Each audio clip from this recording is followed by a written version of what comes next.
नर्मदे है 48वां अध्याय लुंकेश्वर तीर्थ का महत्व। श्री मार्कंडेय जी बोले, हे धर्मराज, सुर असुरों द्वारा नमस्कृत मातृ तीर्थ के समीप जल के मध्य में स्थित लुंकेश्वर नाम का तीर्थ है।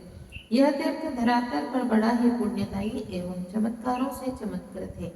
हे भारत के युधिष्ठिर, अब इस तीर्थ का महत्व और उसकी उत्पत्ति का वर्णन करता हूँ, सुनो। पूर्व काल में एक बलवान बल से गर्वित ब्रह्मपुत्र का कालभ्रष्ट नाम से प्रसिद्ध पराक्रमी दानव था। गंगा के तट पर उसने बड़ा ही उग्र तप किया। नीचे की ओर मुख कर उसने दिन रात धूम्र का पान किया। तब पार्वती के साथ शिव जी वहां ये निकले। बड़ी उग्र तपस्या में लगे हुए उस दानव को देखकर दयाशील माता पार्वती ने श्री शंकर जी से कहा, हे महादेव, देखो वह मनुष्य धूम्रपान करते हुए तप कर रहा है। उस पर आप प्रसन्न हो और शीघ्र ही उसे वर दो। इस अध्याय का आधा भाग हम पिछले अध्याय के साथ पढ़ चुके थे। तकनीकी खराबी होने की वजह से हम आगे नहीं कर पाए थे, इसलिए 48वां अध्याय पुनः प्रारंभ कर रहे। श्री शंकर जी ने कहा, हे प्रिय, तुम्हारा वचन मुझे नहीं रुचता।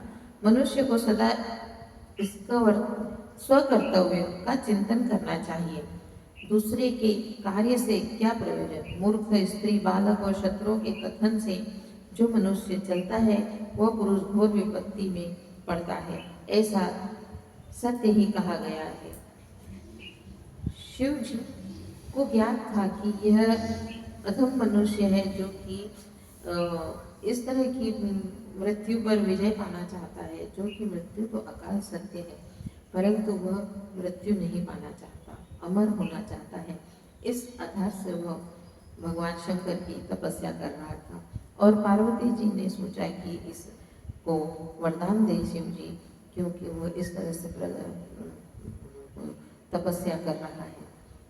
पर शंकर जी जानते थे, फिर भी पार्वती जी की जिद की वजह से उनको आशीर्वाद देना पड़ा।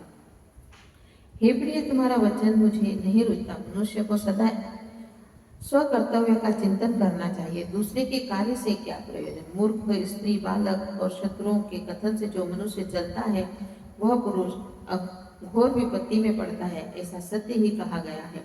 तब देवी पार्वती बोली, जिस स्त्री से उसका पति बहुत से कारण और बहाने बना लेता है, तब वह स्त्री लघुता को प्राप्त होती है। शास्त्रों में ऐसा भी सुना जाता है, यदि आप मेरी बात नहीं मानोगे तो मैं प्राणों को त्याग दूंगी।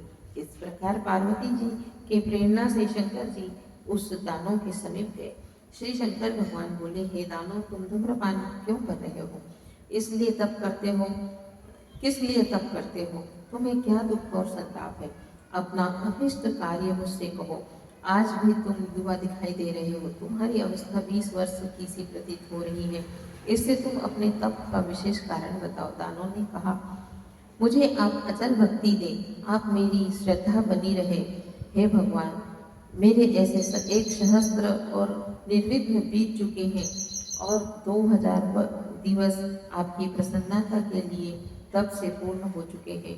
श्री शंकर जी बोले, हे सुव्रत, तुम अपना अभिष्ट वर मांग लो, मैं तुम पर प्रसन्न हूँ। शंकर जी के उस वचन सुनकर दानव ने विचार किया कि मैं स्वर्ग मांगूं अथवा संपूर्ण पृथ्वी को। काम के बाण से पीड़ित होकर वह दानव इस प्रकार विचार करने लगा।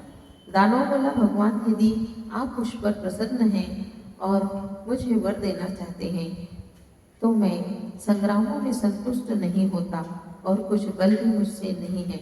अतः भगवान, जिसके मस्तक पर मैं हाथ से स्पर्श कर दूं, वह देवदानव या गंधर्व कोई भी हो, तत्क्षण ही भस्म हो जाए।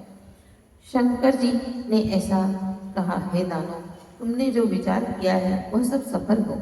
तुम उठो, शीघ्र ही अपने भवन जाओ। दानव बोला, हे देवाधिदेव, जब तक मैं आपके वर की परीक्षा न कर लूं तब तक आप यहाँ ठहरिए। आपके मस्तक पर मैं हाथ रखकर जान लूं, इस प्रकार मुझे विश्वास हो जाएगा। उस समय भगवान शंकर विचार करने लगे कि इस कार्य में स्वामी कार्तिकेय, विष्णु, ब्रह्मा कोई भी सहायक होने में समर्थ नहीं है।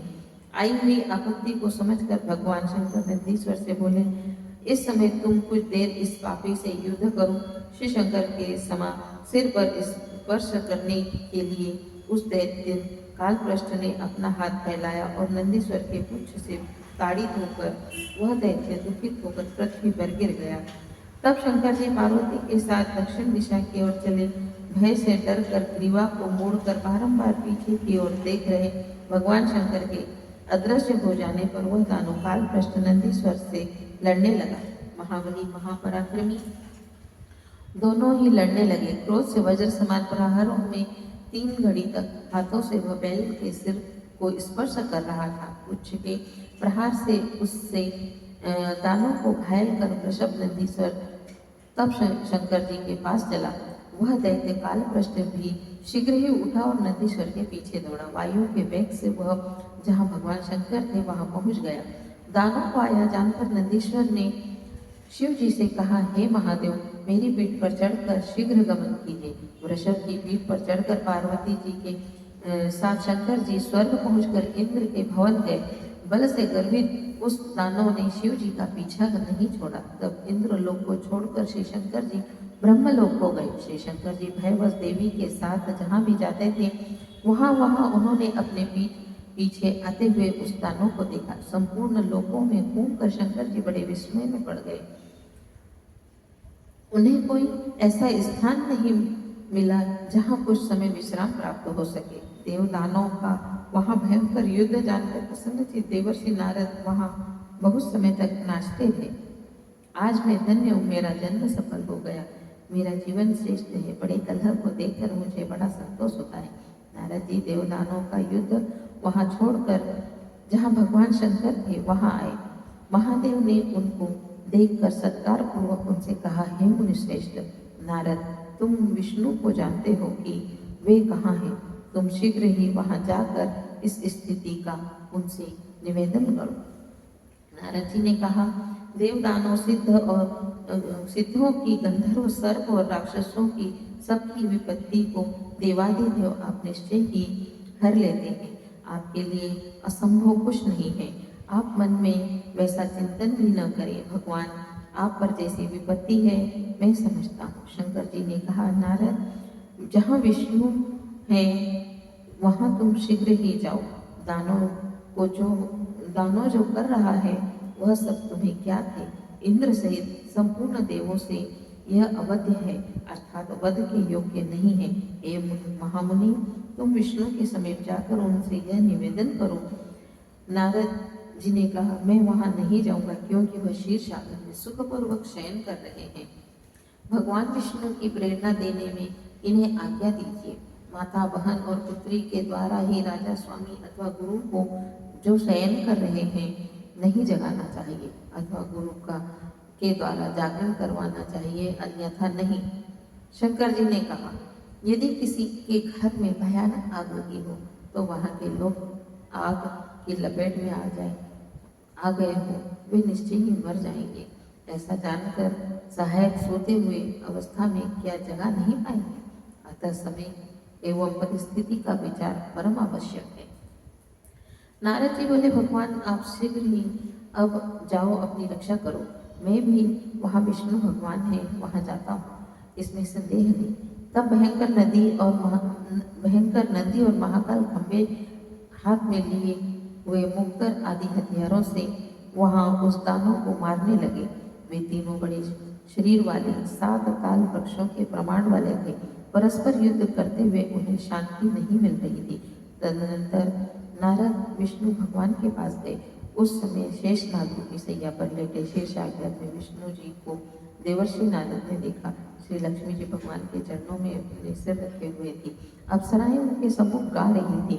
उन सुंदर केशों वाले श्री विष्णु जी को भक्तिपूर्वक प्रणाम कर नारद जी ने कहा, आज मेरा जीवन सफल हो गया, जीवन सुंदर हो गया। हे लक्ष्मी देवी, आप शंकर रहित होकर देवों के स्वामी श्री विष्णु जी को उठा दो। नारद का वचन सुनकर लक्ष्मी जी ने भगवान के चरणों में अंगूठे को दबाया और बोली, नारद जी द्वार पर स्थित हैं, भगवान आप उठो। भगवान भी नारद को देखकर बड़े हर्षित हुए बोले, हे मुनिश्रेष्ठ, तुम्हारा स्वागत है। आज की रात्रि सुंदर प्रभात वाली है। नारद जी बोले, देव, आपके दर्शन से आज मेरा प्रातः काल सफल हो गया। इस समय देवों की कुशल नहीं है, बड़े भय है। शीघ्र उठिए और चलिए। श्री विष्णु जी बोले, ब्रह्मा, इंद्र, रुद्र और जो भी दूसरे देवगण हैं, तुम उनकी विपत्ति का कारण जो कहने योग्य है उसे कहो। नारद जी ने कहा, दानव कालप्रस्थ ने बड़ा उग्र तप किया। उसके तप से संतुष्ट होकर श्री शंकर जी ने उसके सिर पर हस्त स्पर्श कर भस्म होने का वर दे दिया। वर प्राप्ति के बल से वह देवेश शंकर जी को ही मारना चाहता है। ऐसी चेष्टा देखकर महादेव शंकर दोनों देवों के द्वारा अन्यत्र ले जाए गए हैं। नारद के वचन सुनकर मुनि के साथ श्री विष्णु जी वहां आ गए। भगवान ने उत्तर दिशा की ओर जाते हुए शंकर भगवान को और श्री शंकर जी ने विष्णु भगवान को देखकर बार बार परस्पर लिपट कर मिले। परस्पर नमन कर विष्णु बोले, भगवान आशुतोष, अवढ़दानी देव, भय का कारण बताइए। देव, दानव तथा यक्षों में किस यम भवन भेज दूं? हे महेश्वर, सिर तथा अंगों को, इंद्रियों को काटकर उसे यमलोक भेज दूं। जिसने आपके मस्तक का स्वेद पैदा किया है, इसमें संशय नहीं है। शंकर जी बोले, मूर्खों में रहकर मनुष्य को सुख नहीं देता होता। रोगियों के बीच भी सुख नहीं है, पराधीन जीवन में भी सुख नहीं है। स्त्री के अधीन रहकर मैं दानों को वर दिया है कि वह सिर पर हाथ रख दे तो वह भस्म की ढीली हो जाए। हे केशव, उसे मैंने दुर्जय और अमर कर दिया है। इस अवस्था में वह पापी मुझे ही मारना चाहता है। अब उपाय तुम्हारे ही अधीन है। विष्णु जी ने कहा, हे सदाशिव, आपके साथ सब देव जाएं। मैं दानव कालप्रस्थ के वध के लिए कोई उपाय रचता हूँ। भगवान, आप देवों के साथ नर्मदा के तट पर जाओ और ठहरो, समय मत गवाओ। भगवान, तुम शीघ्र ही जाओ। जहाँ गंगा और महानदी नर्मदा दक्षिण वाहिनी हो, जहाँ सरस्वती पूर्वाभिमुख दृष्टिगोचर हो, उनके समान बड़ा तीर्थ मर्त्यलोक में नहीं है। जो लोग वहाँ भक्तिपूर्वक स्नान और दान करते हैं, उनका 7 जन्मों का किया हुआ पाप नष्ट हो जाता है, इसमें संशय नहीं। यह बहुत पुण्य देने वाला, सब पापों को नाशक है।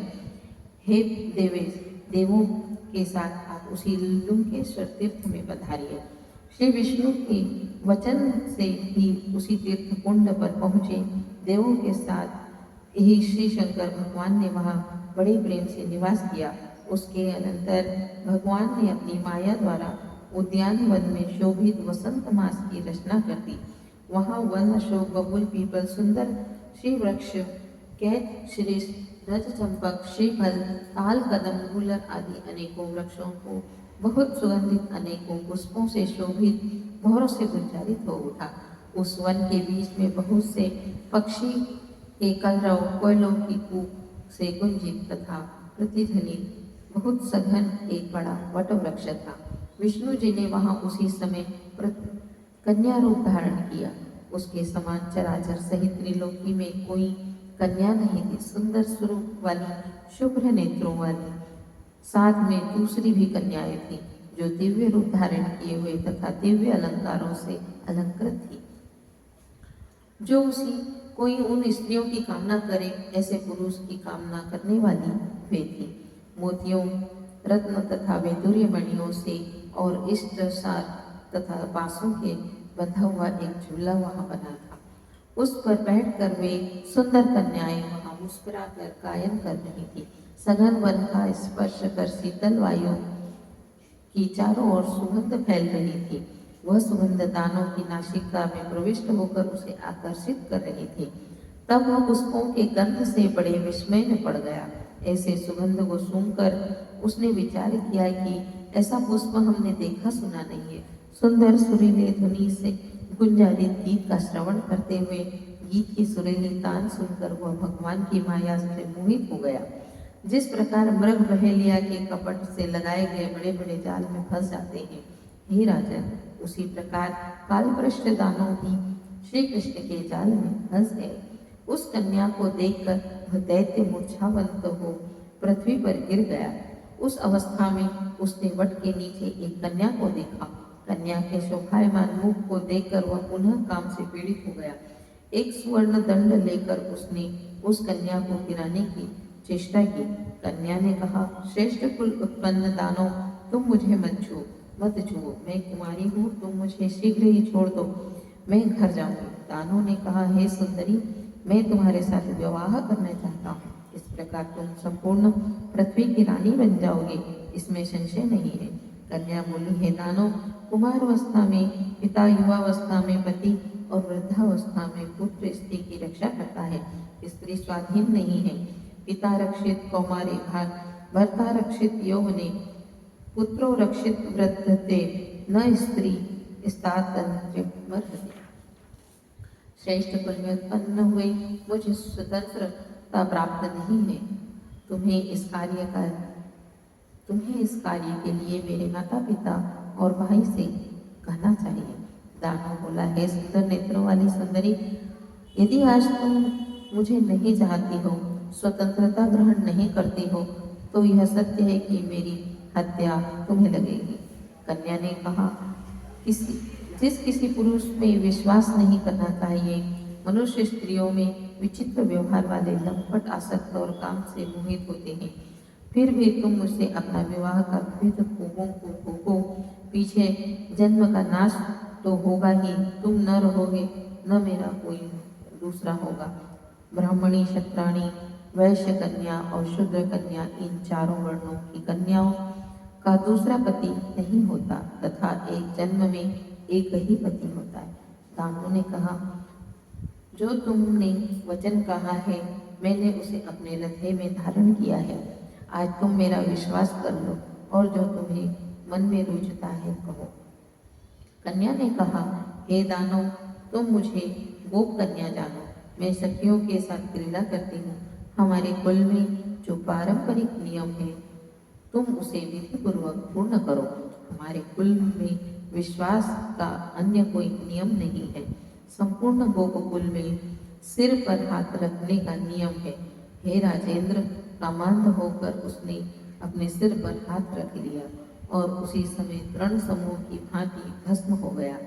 सब देवों ने श्री विष्णु जी पर सुंदर पुष्प वृष्टि की और निर्भय और दुख रहित होकर संपूर्ण देव प्रसन्न होकर अपने अपने स्थान हो गए।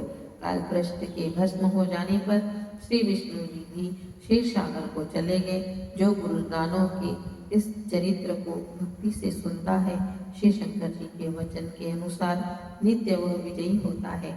इस कारण हे राजन, यह तीर्थ शंकर जी के लोकेश्वर अर्थात लुके छिपे होने के नाम से प्रसिद्ध है और स्नान मात्र से संपूर्ण पाप नष्ट होता है। त्वचा, अस्थि, रक्त, मांस, मेदा, स्नायु स्थित पाप भी स्नान मात्र से समाप्त हो जाता है।